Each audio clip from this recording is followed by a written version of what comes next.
বৈভব সূর্যবংশী এই শিশু ক্রিকেটারের বয়স ২০২৩ সাল থেকে ১৪ বছরেই আটকে গেছে।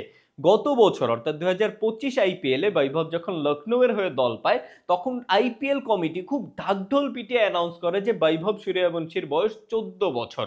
কিন্তু ২০২৩ সালে বৈভব নিজেই এক ইন্টারভিউতে স্বীকার করে যে ওই সময় অর্থাৎ ২০২৩ সালে তার বয়স ১৪ হয়েছিল। अभी मेरा सितंबर में 14 साल पूरेगा 27 सितंबर को। সেই অনুযায়ী ২ বছর পর অর্থাৎ ২০২৫ আইপিএলে তার বয়স কিন্তু ১৬ হবার কথা, কিন্তু না। ২ বছর পরেও এই শিশু ক্রিকেটারের বয়স যেন ১৪তেই আটকে আছে, এই বয়স আর বাড়ার নয়। দেখুন, বৈভব সূর্যবংশী চমৎকার একজন ক্রিকেটার, এত অল্প বয়সেও সে যা করে দেখাচ্ছে, বাংলাদেশের ৪০ বছর বয়সের অনেক ক্রিকেটারও সেসব করে দেখাতে পারবে না, পারে নাই।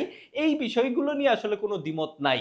কিন্তু আফগান প্লেয়ারদের মতো বয়স কমানো বা বয়স লুকানোর যেই ধারাটা, এই কাজগুলোর আসলে পেছনে লজিকটা কি সেইটা আমার মাথায় আসে না। যাকে ২০২৫-এর আইপিএলে বৈভবের বয়স ১৪ বলা হলে ২০২৬ সালের ২৭শে মার্চ অফিসিয়ালি তার বয়স আরো ১ বছর বাড়ার কথা। কিন্তু এবারের আইপিএলেও যদি বৈভবকে ১৪ বছরের বিস্ময়কর শিশু বালক হিসেবেই আখ্যায়িত করা হয়, তারপরও আমি খুব একটা অবাক হব না। কারণ এই বিস্ময়কর শিশু ক্রিকেটার বৈভব সূর্যবংশীর বয়স যেন ১৪তেই আটকে গেছে।